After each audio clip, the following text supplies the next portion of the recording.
Nice. Look forward to that. Irfan, I'm going to come to you. What has SWAMIH Fund done differently from funding done in the past? I'll just, good evening. I'll just refer back to what Vipul mentioned, right? Stressed assets will get, would have got funding at 20% plus in the scenario. And what makes us different is, one, we are a social impact fund. Two, a social impact fund of the scale and size that has never been seen before in the Indian domestic scenario. And finally, we are not looking at 20% returns. We are looking at 12% returns from the projects that we invest in. Most of those projects would not be able to get funding even at double that rate. So that's how SWAMIH is different. But that's how SWAMIH is different. But what is it that we've done differently? I think that's far more important. And one clear right? I mean, we've emphasized it over and over again in all our discussions is, this is the first fund that has a focus on construction only. We go to the extent of trying to maximize the labor density at the site. I might even stick my neck out and say that our sites have probably the highest labor density across construction sites for residential projects in the country.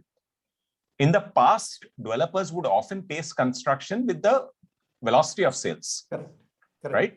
We are now working with developers where we tell the developers that the entire money to complete the project is available. Instead of working at one point, you can work at 5 points simultaneously across structures and vertically also, do start the finishing work or whatever is possible on the lower floors while the upper floors are still being built. So that's how we are different, because the emphasis is on construction. And it's not just words, right? And it's not just, that money is available. We also tell them that you don't have to repay us anything while the construction is on. If you have collections and if you have sales, you can pump them back into construction. So that's how we, walk the talk when it comes to our construction focus. How we are also different is the fact that for the first time, a fund is putting down the money on the table and saying that is all that is required to complete the project. You are not dependent on the next financier. You are not waiting for the next customer to come in to complete the gap in your financing. We have all the money that is required to complete it. So we have almost no dependence on new sales. We have a very low dependence on collections in a project. And when we step in, we can very confidently say that we have what it takes to complete the project. And what it takes to complete the project is not just funding, and that's where we are different, right? We also believe that the money has to be spent well. The money has to be spent on the project, and these are certain obvious things which you would trust your partner, but we go by the trust but verify principle, right? So what we've done differently is we have a project management company which is located at the site. All expenses are first vetted by the submitted by the developer, vetted by the PMC company, and then members in my team will also check the expenses. And their ability to check the expenses comes from the fact that before entering a project, we do a very detailed technical due diligence as well. So there is a very clear cost estimation of how much will be spent on different components of the project, and we keep a track of expenditure incurred versus the cost that has been allocated to it very closely. So we act as pseudo CFOs, virtual CFOs for the project. So it's not just funding; it's ensuring how the funding is spent, right? So that's very important. It goes to the extent that we discourage advances. We try to work with reimbursement, so we reimburse expenditure, and therefore disbursements in our fund, like I'm always stating internally, will only be as fast as cement dries. It will not be faster. It is only as the structure goes up, as the structure is completed, that disbursements will happen. So that's how we are very different. We are also very... Sorry, go ahead. Go ahead. We are also very different in the sense that we are, a forward-looking fund. We do not look at, what has happened in the past. So, if sales is a criteria and poor sales is a criteria, then we would not be doing any deals, right? There would be no stress projects. So the fact that you haven't sold a single unit in the last 2-3 years is by itself not a disqualification. Similarly, the fact that the promoter has had, various historical encounters with the law, for example, is also not a disqualification, right? Big thing.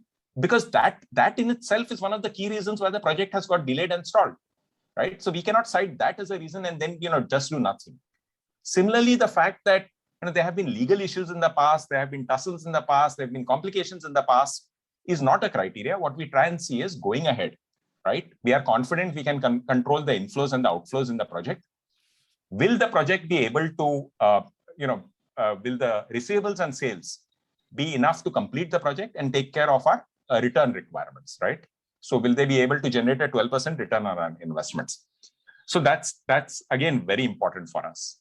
And finally, I think very importantly here is the fact that we are not a project which is focused only on the large cities, Mumbai, Pune, Bangalore, and so on. There have been many funds. There are many funds which cater to their requirements. This is truly an all-India fund. Our mandate is to complete projects anywhere where RERA is applicable. And having a mandate is one thing, and having a performance track record is another thing.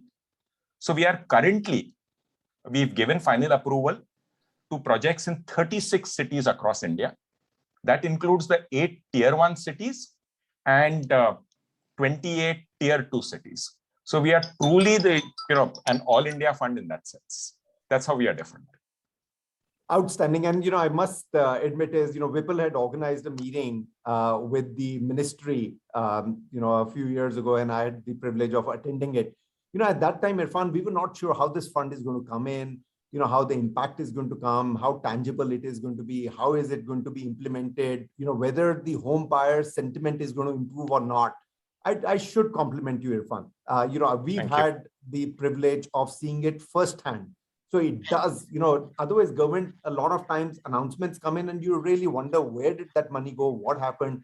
In your case, we've genuinely seen the impact. We've genuinely seen the completion of it. It's very tangible. The home buyer sentiment has definitely improved with what you're coming. And sorry, one very different thing which I would say as far as Irfan and team is concerned is that, as a fund manager, I can tell you what the expanse that he's talking about.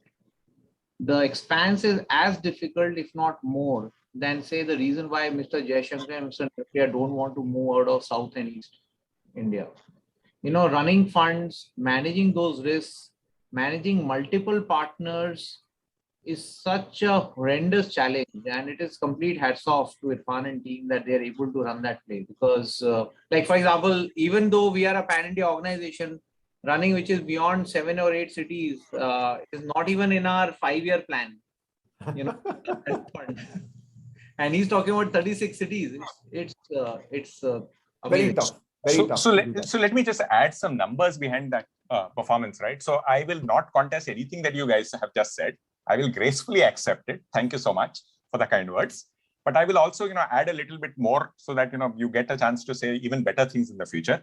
We have a 2-stage approval process. We first give a prelim approval based on, information readily available from the developer, desktop diligence, desktop forensic due diligence, whatever. And we get a prelim approval from our investment committee. We then do a intensive external due diligence. So we appoint 4 to 5 agencies to due diligence different aspects of the project, corporate, legal, forensic, title, and ESG, and so on. And then we give a final approval, right? So the scoreboard for us in cricketing terms, right, is we have given clearance to 87 projects, which will complete about 53,000 homes. We have given, and that's final clearance. We have given a prelim clearance to 142 projects. These will complete another 78,000 homes. So, sum total, we are looking at 1 lakh plus about 1,30,000 homes that we hope to complete. But that's a hope because, a lot of the prelim information does not stand the test of due diligence. So I will still pin the numbers on the final approvals we have, where we are scheduled to complete 53,000 homes. Now, more importantly, I can also tell you that we have already completed 1,100 homes in 5 projects across the country. Not just that, we are now on the path, and hopefully with no further COVID-related delays, to complete about 10,000 homes by the end of this financial year. These current approvals that we have in place we are in a position to generate a run rate of about 10,000 homes completed every year for the next 3 to 4 years. And that run rate can only improve because, as more and more projects get approved, that run rate will only improve. But currently we are at a point in time where we are online to complete about 10,000 homes every year. Irfan, one quick question. Sure. Is this 25,000 crores not spent? So no, we have not spent the 25,000 crores. In fact, we'll take 6 to 7 years to spend it because, like I said, our spending will be linked to the pace of construction. So there are very large projects which will take 6 years to complete, and we have the money, sanctioned, but with us in our control to disburse as the project progresses. And Anuj, honestly, in our interaction with our sponsors, the government, it is not a question of 25,000 crores. They've made it very clear, abundantly clear at several points in time that as much as is needed to address the issue will be made available. So even 25,000 crores is not a constraint. Super, yeah, great job, Irfan.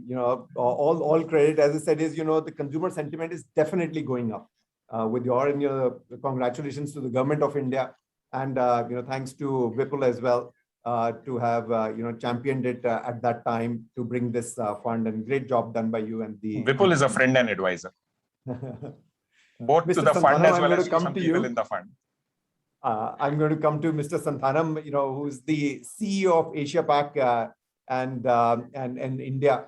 And Sir Saint Gobain has made this announcement that they're going to be investing 2,500 crores in greenfield and brownfield expansion in India. Was this announcement sort of